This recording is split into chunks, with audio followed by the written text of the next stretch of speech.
반등이 있을 경우에도 CPI가 3.4%를 상회할 경우 하락을 유념해야 한다 말씀드리는 이유는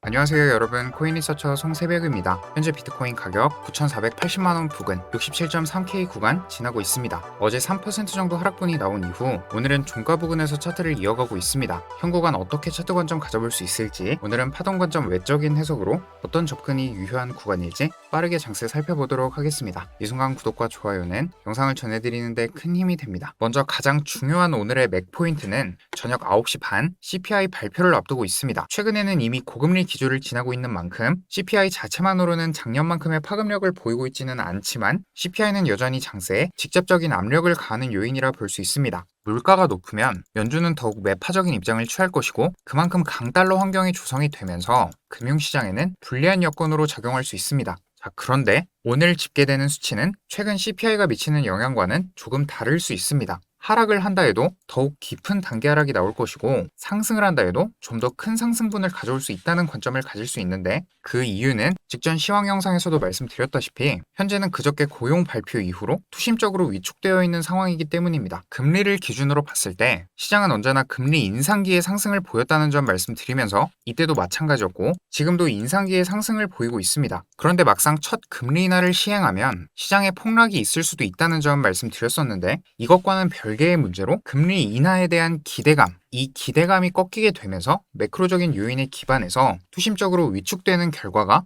차트에 반영이 되면서 하락이 촉발되었다 말씀드렸습니다. 마찬가지로 이런 상황에서 CPI가 컨센서스를 상회하는 흐름을 가져오게 되면 좀 더 긴축 기조의 내러티브가 강해지는 것이기 때문에 투심적으로 더욱 위축되고 단기적인 차트 흐름은 좀 더 하방으로 휘청일 수 있다는 매크로 여건을 지나고 있다는 것이죠. 반면 3.4% 컨센서스를 하회하게 되면 투심이 소폭 회복하면서 하락분을 되돌려놓는 상승이 나올 수 있습니다. 또한 오늘 CPI가 지나면 내일은 FOMC 금리 결정이 있습니다. 오늘 집계되는 CPI 수치는 파월 의장의 간담회에도 작용을 할 것이기 때문에 오늘 수치는 내일 이후로도 조금 장세에 영향을 미치는 유념해야 하는 CPI다 말씀드릴 수 있습니다. 그럼 전년도 대비 CPI 발표 전후로는 차트 흐름이 어땠는지를 살펴볼 텐데, 1월부터 쭉 상회하는 흐름을 보이다가 5월 15일에는 4월 CPI는 부합이 나왔습니다. 1월 11일의 캔들을 보시면 현물 ETF 이슈와는 별도로 CPI를 기준으로 살펴보는 것이고, 발표 전 고가놀이 형태와 비슷한 캔들을 만들다가 0.2%포인트 상회 집계가 되자마자 윗꼬리를 만들면서 하락분이 분출되었습니다. 2월의 흐름도 보시면 2월 13일 발표 직전에도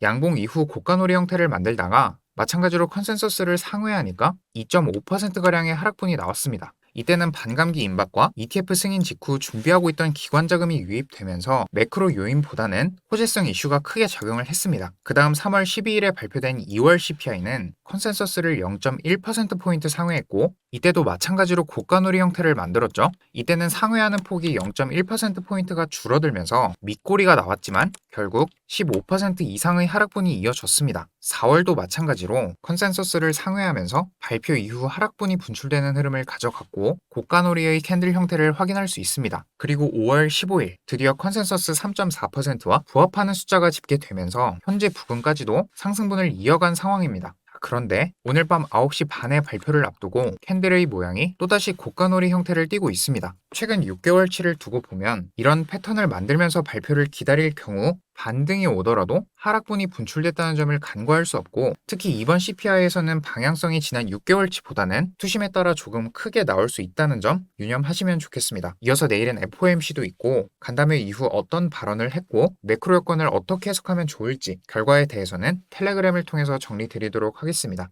아직 텔레그램에 입장하지 않으신 분들은 오늘 영상 더보기란과 댓글에 주소를 남겨뒀습니다. 입장해 두시고 차트 시황 외적으로도 각종 정보들을 열람해 보시면 좋겠습니다. 자, 오늘은 파동 외적으로 CPI 발표를 두고 전후 흐름이 어땠는지에 대해 간략히 살펴봤습니다. 반등이 있을 경우에도 CPI가 3.4%를 상회할 경우 하락을 유념해야 한다 말씀드리는 이유는 오늘 CPI 이후의 흐름이 어땠는가를 살펴본 부분 말고도 추가로 간간히 소개를 드렸던 이 와이코프 분산주기 패턴을 계속해서 충족하고 있기 때문입니다. 현재 구간에서 반등이 나오면서 전고점을 돌파할 경우에는 페이지 B단계 고점갱신을 충족하는 것까지도 그림이 완성되는 경우로 볼 수 있기 때문에 CPI 상회의 경우에는 반등이 있더라도 조심해야 한다는 데에 근거를 더할 수 있습니다. 여기서의 이 5파 상승이 1, 2, 3, 4, 5파로 해석될 수 있겠죠. 추후 이 하락을 파동 관점으로는 어떻게 접근해야 할지에 대해서도 살펴보는 영상 업로드 드리도록 하겠습니다. 자, 오늘 영상은 이렇게 마무리하도록 하고 다음 영상에서 또 좋은 내용들 담아서 찾아오도록 하겠습니다. 감사합니다. 코인 리서처 송새벽이었습니다.